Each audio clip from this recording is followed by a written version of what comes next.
नोएडा से, जहां पर हत्या का सीसीटीवी फुटेज सामने आया है, हत्यारे का सीसीटीवी फुटेज सामने आया है। सोमवार देर रात यहां पर दो प्रॉपर्टी डीलर की हत्या हो गई थी और हत्या से पहले सोसाइटी में घूमते नजर आए संदिग्ध। सीसीटीवी फुटेज के आधार पर हत्यारों की तलाश चल रही है। सोसाइटी के अंदर घुसकर बदमाशों ने दो लोगों पर गोली से हमला किया था। दोनों प्रॉपर्टी डीलर जिनकी मौत हो गई थी इस वारदात में।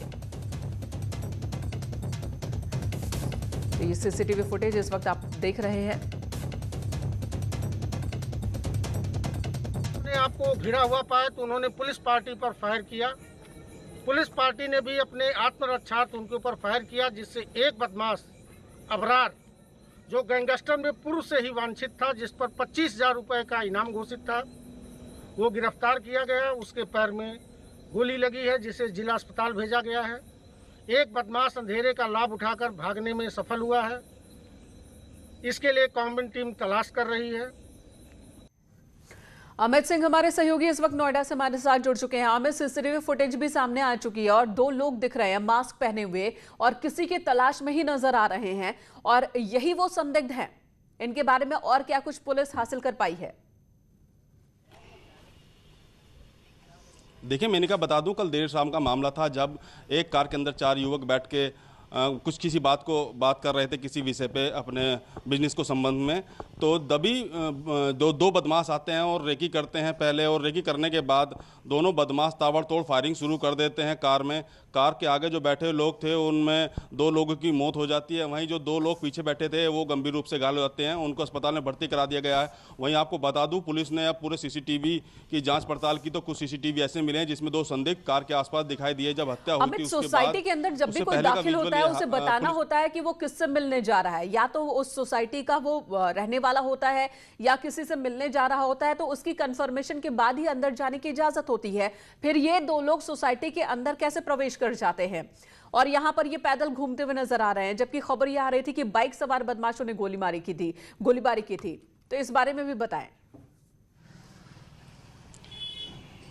देखिए, सूत्रों का दावा है कि जो ये बदमाश थे पहले गेट नंबर 1 से घुसने का प्रयास कर रहे थे, लेकिन सुरक्षा कर्मी ने घुसने नहीं दिया, तो फिर गेट नंबर 2 से किसी तरह से घुस गए। तो पुलिस इस एंगल से भी देख रही कि इनको घुसने किसने दिया, कैसे घुसे। तो कहीं ना कहीं देखा जाए तो बड़ी लापरवाही भी सामने सोसाइटी निकल के आ रही है कि इतनी सुरक्षित सोसाइटी होने के बाद भी अगर बदमाश चले जाते हैं और रेकी करने के बाद और कार में बैठे लोगों पर अंधाधुंध फायरिंग कर देते हैं और उनकी वहीं हत्या कर देते हैं और आसानी से फरार हो जाते हैं, तो बड़ा सवाल उठता है पूरे सिस्टम पे। लेकिन पुलिस के हाथ में सीसीटीवी लग गए तो जल्दी पूरी घटना का खुलासा करने की बात कही जा रही है। उम्मीद करते हैं कि इन दोनों को जल्दी पकड़ लिया जाएगा और ये भी खुलासा हो जाएगा कि ये हिस्ट्री शीटर हैं, ये सुपारी किलर हैं, या फिर इन्होंने ही रंजिश में वारदात को अंजाम दिया है। धन्यवाद इस वक्त पूरी जानकारी देने के लिए। चलिए अब बात लव जिहाद की करते हैं।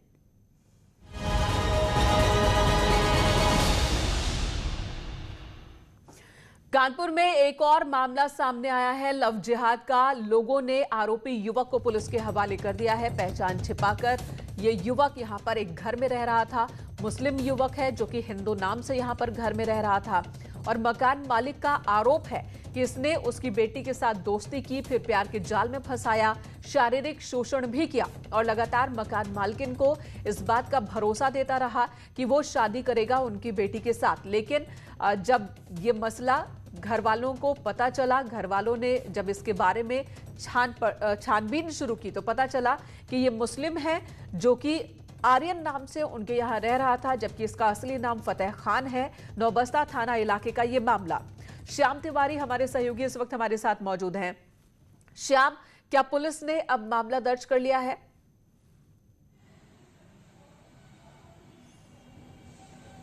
देखिए, आपको बता दें जिस तरीके से मामला सामने आया और हिंदूवादी संगठन बढ़कर के आगे आया और उन्होंने तफ्तीश करने के बाद खुद जाकर के थाने में इस युवक को पुलिस को सुपुर्द किया है, तो पुलिस मामले की गहनता से जांच में जुटी हुई है।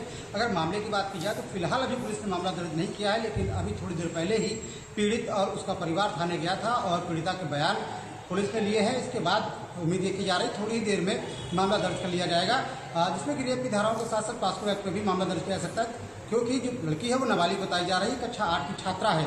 आपको बता दें, बंगलुरु का रहने वाला ये युवक पिछले 3 साल से कानपुर में रह रहा था और 2 साल से अधिक समय से इस मकान में रह रहा था, जिस मकान की लड़की बताई जा रही है।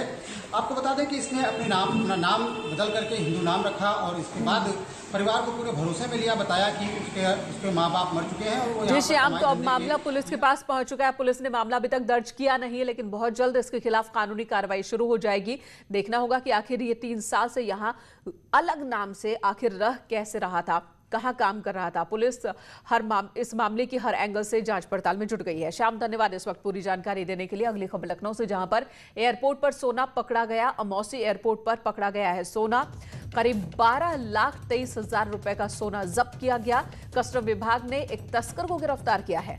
मोबाइल के खाली केस में सोना छिपा कर रखा था इसने, और इस सोने को तो जब्त कर ही लिया पुलिस ने, साथ ही उसकी गिरफ्तारी हो गई है।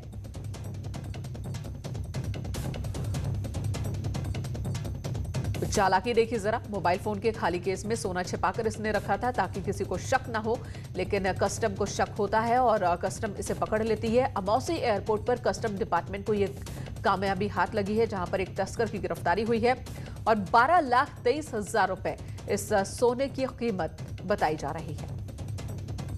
इससे पहले कल भी ऐसी ही कामयाबी मिली थी, जहां पर सोना, विदेशी फोन जब्त किए गए थे कस्टम डिपार्टमेंट की ओर से। खबर गाजीपुर से, जहां पर पीडब्ल्यूडी में बड़ा घोटाला सामने आया। 2 सड़कों के नाम पर बड़ा घोटाला हुआ है। बिना सड़क बनाए ही लाखों का भुगतान हो गया। नौनहरा इलाके में सड़क निर्माण में धांधली हुई है। जिला प्रशासन ने जांच के आदेश दे दिए हैं। नौनहरा भागलपुर मार्ग के निर्माण में धांधली हुई है, ये खबर सामने आई, जिसके बाद इस पूरे मामले की जांच के आदेश दिए गए हैं। यूसुफपुर कमालपुर मार्ग के निर्माण में घोटाला हुआ है। सड़क बनी नहीं, काम हुआ नहीं, लेकिन भुगतान हो गया है। और ये मसला जब उठा, पीडब्ल्यूडी में बड़े गड़बड़झाले की बात सामने आई और अब इस मामले की जांच के आदेश भी दे दिए गए हैं।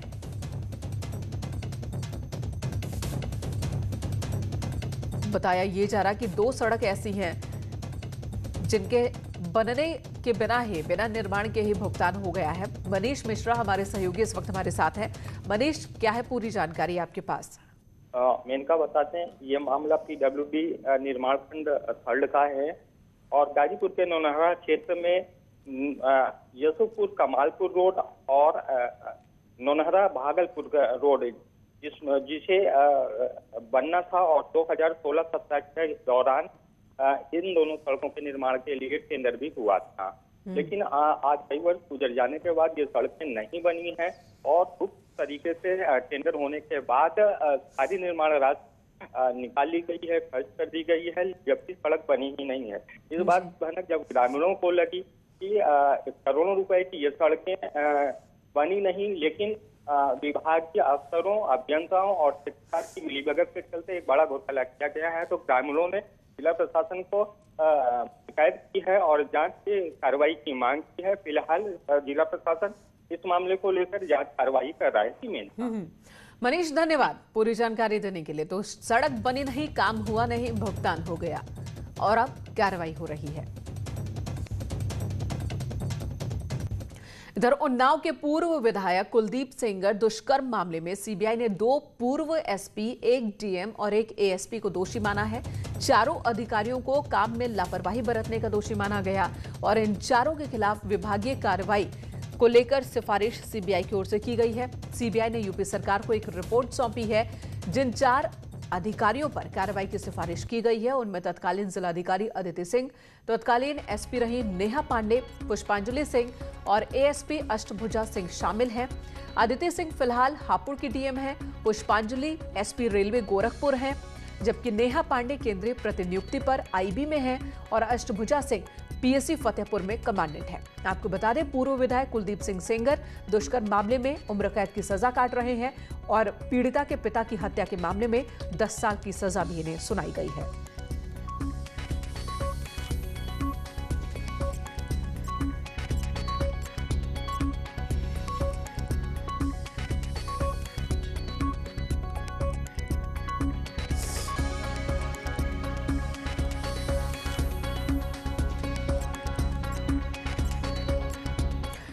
खबर लखनऊ से, जहां पर न्यूज 18 की खबर का असर हुआ है। पेट्रोल पंप पर युवक की पिटाई का मामला, और इस मामले में 4 पेट्रोल कर्मचारियों की गिरफ्तारी हुई है। पेट्रोल पंप कर्मियों ने युवक की पिटाई की थी। अलीगंज पुलिस ने कार्रवाई की है। यहां पर एक शख्स पेट्रोल भरवाने के बाद सिक्का दे रहा था। वो पेट्रोल जो भरवाया उसने बिल का पेमेंट सिक्के के रूप में करना चाह रहा था, लेकिन पेट्रोल पंप पर कर्मचारियों ने सिक्का लेने से इनकार कर दिया। जब युवक ने जिद की तो उसके साथ मार पिटाई शुरू कर दी पेट्रोल पंप के कर्मचारियों ने। न्यूज 18 ने इस खबर को दिखाया, और अब 4 पेट्रोल पंप कर्मियों की गिरफ्तारी हुई है मारपीट के इस मामले में, और पुलिस ने यह कार्रवाई की है। अलीगंज पुलिस ने कार्रवाई की। तस्वीरें भी हम आपको दिखा रहे हैं, उस वक्त की तस्वीर जब एक शख्स के साथ पेट्रोल पंप के 4 कर्मचारी जो मारपीट कर रहे हैं मिलकर, एक शख्स को, एक युवक को 4 लोग मिलकर पीट रहे हैं। और इसकी जो वजह सामने आई है वो ये कि वो सिक्के के रूप में पेट्रोल का भुगतान कर रहा था, पेट्रोल बिल का भुगतान कर रहा था, और सिक्का नहीं लेना चाह रहे थे पेट्रोल पंप के कर्मचारी। और इसी बात पर विवाद की शुरुआत फिर 4 कर्मचारियों ने मिलकर इस युवक की पिटाई की थी। ऋषभ मणि त्रिपाठी हमारे साथ इस वक्त जुड़ चुके हैं। ऋषभ, 4 पेट्रोल पंप कर्मचारियों की गिरफ्तारी हुई है। जी देखिए, न्यूज 18 ने कल से ही ये मामला उठा लिया था। हम उसका सीसीटीवी फुटेज दिखा रहे थे कि किस तरह एक युवक को मिलकर कई लोग पीट रहे थे। पूरा मामला ये था कि युवक ने पेट्रोल भरवाने के बाद पेमेंट के तौर पे सिक्के दिए थे, जिसको लेकर पेट्रोल पंप के कर्मचारियों से कहासुनी हुई थी, और पेट्रोल पंप के कर्मचारियों ने कानून को हाथ में लेते हुए उसकी पिटाई कर दी थी। जब न्यूज 18 ने इस खबर को प्रमुखता के साथ चलाया था, उसके बाद इंस्पेक्टर अलीगंज फरीद मौके पर पहुंचे और उन्होंने 4 पेट्रोल पंप कर्मियों को फिलहाल इस मामले में गिरफ्तार किया है। जी ऋषभ, धन्यवाद पूरी जानकारी देने के लिए। उधर मुरादाबाद में रफ्तार का कहर देखने को मिला। निजी बस और ट्रैक्टर ट्रॉली में जोरदार भिड़ंत हुई है। हादसे में एक शख्स की मौत हो गई, 14 लोग घायल हुए हैं। मोंडा पांडे थाना इलाके में यह हादसा हुआ। बिहार से दिल्ली जा रही थी बस और तभी हादसे का शिकार हुई है।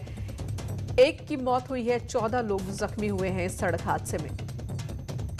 रफ्तार का कहर मुरादाबाद में भी देखने को मिला। निजी बस और ट्रैक्टर ट्रॉली के बीच ये भिड़ंत हुई है। इस हादसे में एक शख्स की मौत हो गई है, 14 लोग जख्मी हुए हैं। बिहार से दिल्ली की ओर बस जा रही थी और बीच रास्ते हादसे का शिकार ये बस। इधर लखीमपुर खीरी में एक दर्दनाक हादसा हुआ है। मां और बेटी की मौत हो गई। दोनों महिलाएं बाइक पर जा रही थी और तभी बाइक का बैलेंस बिगड़ता है।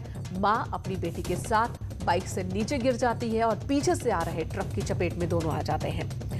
बाइक पर मौजूद जो बाइक चला रहा है उस शख्स को इस बात का अंदाजा भी नहीं लगता कि बाइक पर जो पीछे महिला बैठी है, बेटी को गोद में लिए वो गिर चुकी है और वो ट्रक की चपेट में आ गई है। बाइक आगे बढ़ती चली जाती है और इन तस्वीरों को देखिए जरा।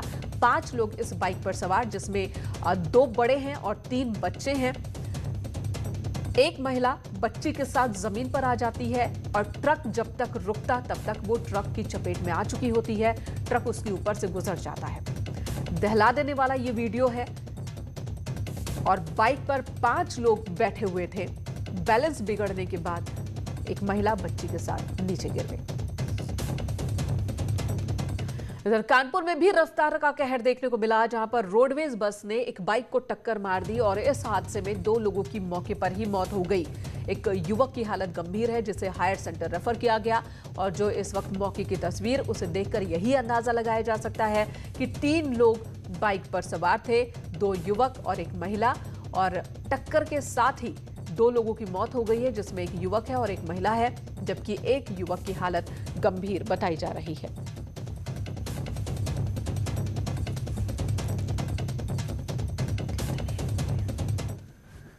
बलरामपुर से खबर, जहां पर 5 पुलिसकर्मी सस्पेंड कर दिए गए हैं। चौकी इंचार्ज समेत 5 पुलिसकर्मी सस्पेंड किए गए हैं। सीओ सिटी, एसएचओ नगर और इंस्पेक्टर एलआईयू के खिलाफ विभागीय जांच के आदेश दिए गए हैं। विस्फोट मामले पर एसपी ने यह कार्रवाई की है। सोमवार को मकान में विस्फोट हुआ था और इस दौरान एक शख्स की मौत हो गई थी।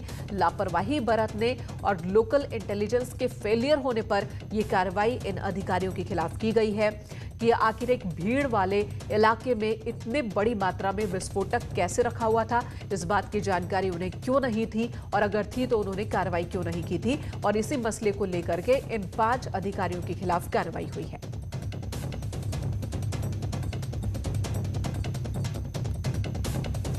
चौकी इंचार्ज समेत 5 पुलिसकर्मी सस्पेंड कर दिए गए हैं।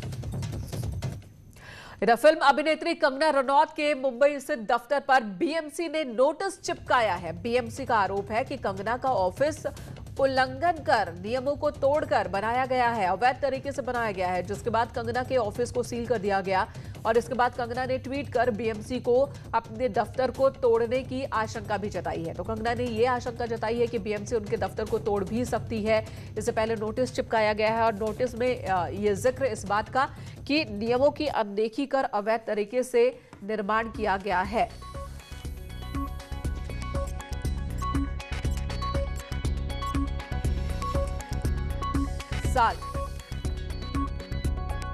तो कंगना रनौत ने जो ट्वीट किया है ये भी हम आपको बता दें। बीएमसी की कार्रवाई पर सवाल उठाते हुए कंगना ने ये ट्वीट किया है।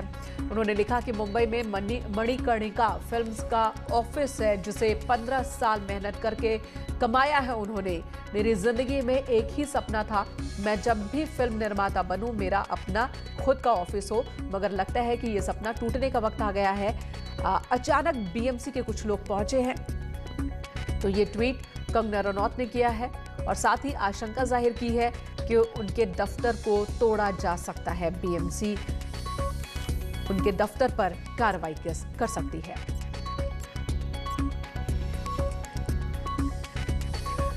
उधर पीलीभीत में एक मनचले की पिटाई हो गई है। भीड़ ने छेड़छाड़ करने पर एक मनचले को पीटा है। कोचिंग से लौट रही छात्रा को परेशान कर रहा था। पिटाई के बाद युवक को पुलिस के हवाले कर दिया गया।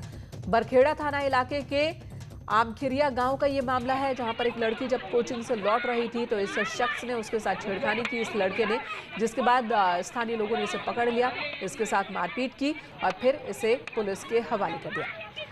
तो पीटने वाले भी लड़के नाबालिग ही लग रहे हैं और पिटने वाला शख्स भी फिलहाल पुलिस के हवाले से कर दिया गया है।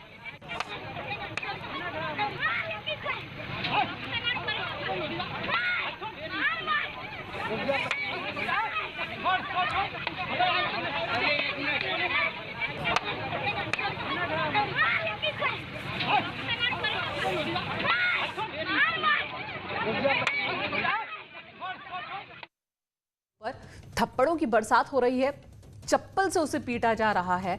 महिला और वहां मौजूद बच्चे भी इस लड़के की पिटाई कर रहे हैं।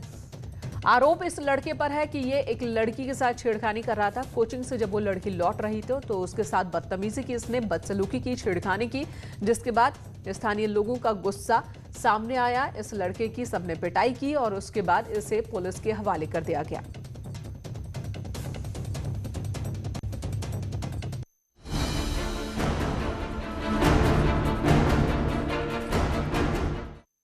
और प्रदेश में कानून व्यवस्था को लेकर योगी सरकार लगातार सख्ती दिखा रही है और इसका असर भी दिखने लगा है। आपको दिखाते हैं 3 तस्वीरें जहां पर पुलिस ने एनकाउंटर के दौरान बदमाशों को गिरफ्तार किया। पहली तस्वीर ग्रेटर नोएडा की, जहां पर पुलिस एनकाउंटर के बाद 25,000 के इनामी बदमाश को गिरफ्तार कर लिया गया। इसका नाम अबरार है।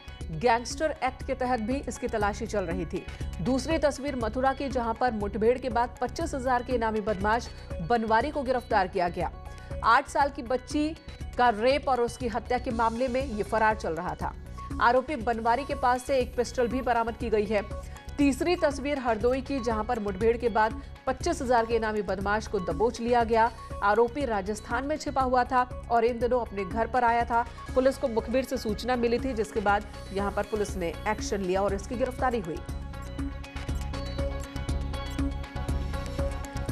उधर अलीगढ़ में भी ऑपरेशन क्लीन के तहत पुलिस ने चेकिंग के दौरान बदमाशों को रोकने की कोशिश की, जिसके बाद पुलिस और बदमाशों के बीच एनकाउंटर हुआ। 2 बदमाश गोली लगने से घायल हुए। पुलिस ने दोनों को ही गिरफ्तार कर लिया। हालांकि इनका एक साथी भागने में कामयाब रहा। इन 2 बदमाशों के पास से 3 तमंचा बरामद किया गया है। क्वारसी थाना इलाके के नगला पटवारी के पास यह एनकाउंटर हुआ।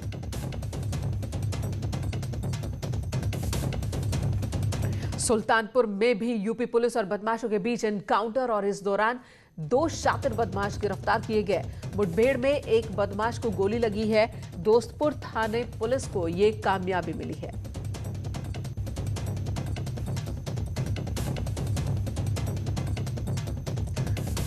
2 बदमाशों को पुलिस ने यहां पर सुल्तानपुर में गिरफ्तार किया है। दोस्तपुर थाना पुलिस ने ये कार्रवाई की है। एक बदमाश को गोली लगी जिसे हॉस्पिटल ले जाया गया। दोनों ही बहुत शातिर, इन दोनों के खिलाफ कई मामले दर्ज थे और इनकी तलाश चल रही थी। उधर जौनपुर में हादसे के बाद जमकर हंगामा हुआ है। गुस्साई भीड़ ने एक ट्रैक्टर में आग लगा दी। लोगों के गुस्से को देखते हुए पुलिस की टीम भी मौके पर पहुंची और इन्हें समझा बुझाकर मामला शांत कराया। दरअसल यहां हटिया रामपुर में ट्रैक्टर की चपेट में आने से एक युवक की मौत हो गई थी, जिसके बाद स्थानीय लोगों का गुस्सा भड़क उठा। लोगों ने ट्रैक्टर में आग लगा दी और साथ ही सड़क पर कई घंटे तक जाम लगाया, हंगामा किया।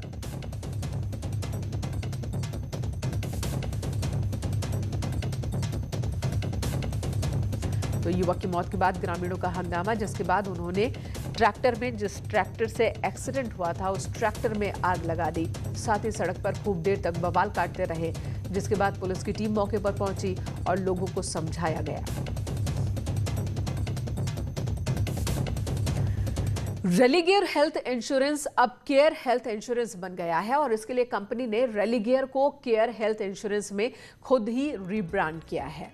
केयर हेल्थ इंश्योरेंस का लक्ष्य तकनीक के जरिए अपनी क्षमता और सेवाओं को विस्तार देना और स्वास्थ्य बीमा क्षेत्र में अग्रणी और सुविधाजनक बनना है। 1 onwards, Religare Health Insurance will be known as Care Health Insurance.